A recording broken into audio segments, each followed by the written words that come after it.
Bon, comme si il était venu dans mon tranchement, et puis la vie entre moi, tourner tout le monde envers, et puis depuis me décasser, pour me décasser. Et puis il me dit mon trappe qui te prend, et puis frisson, vomissement, On nous fait corder, fait nous vomir, fait nous mal, fait nous trembler.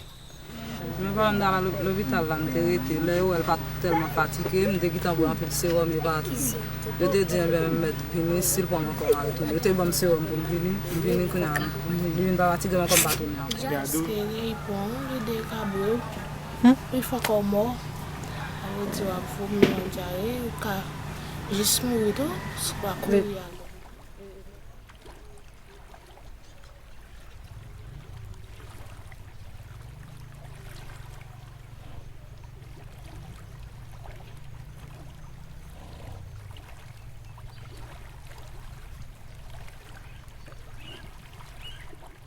We filed a cholera case in November of 2011, which was a little bit over a year after cholera broke out. We're seeking three things. The first is we want the UN to provide the clean water necessary to stop the epidemic and also to provide health care and other treatment to people while the epidemic is still going.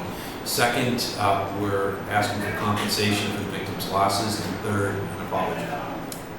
We say that cholera isn't an epidemic that you can stop with doctors, because in many ways cholera is more of a justice issue than a medical issue. You don't get cholera unless you're poor, unless you don't have access to having clean water. And anything that can be treated and prevented with water is not really a medical issue. It's more, you just got to create the structures that allow people to have clean water. The reason why we don't have cholera epidemics in the United States is because we built municipal water systems after we got cholera. And that same kind of 19th century technology needs to be installed in Haiti. C'est invité, parce que les clairs évident, c'est les Nations Unies qui portent choléra en Haïti. Et ça nous-mêmes, comme avocat, on a dit, ça veut dire immunité, pas impunité. Et pour lui, on a plus que 15 000 clients. Mais les notes à porter plainte là, nous avons plus que 5 000. Et ça, c'était 3 novembre. Mais pour lui, il y a un peu de monde qui a demandé nous. Mais c'est difficile pour un bureau. Nous avons notre activité à part choléra pour nous continuer. Parce que nous demandons un peu de dépenses, nous demandons un peu de temps. Je pense que les Nations Unies ont des statistiques qui sont faites. Et ça m'a dit mon peuple haïtien, c'est pour chercher cette frais médicale et nous avons une forme, nous avons aider à remplir pour que tout le monde est victime joigne le dédommagement et bien justice et dans les Nations Unies.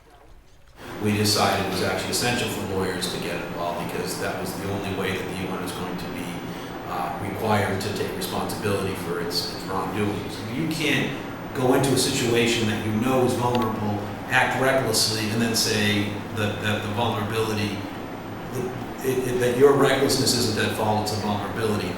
One analogy is, let's say you were, you lit a fire in a field, in a dry field when it's forest fire season and it's windy, and you light it on fire, it turns into a forest fire, and you say, oh, I was only trying to build a campfire, and when the forest burnt down, it's not my fault, it's the wind's fault and the dryness' fault.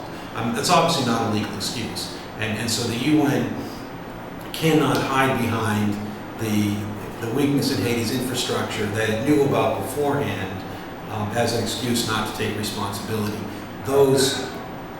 Knowledge of those vulnerabilities were a reason for the UN to take more care, not an excuse for not taking the adequate care.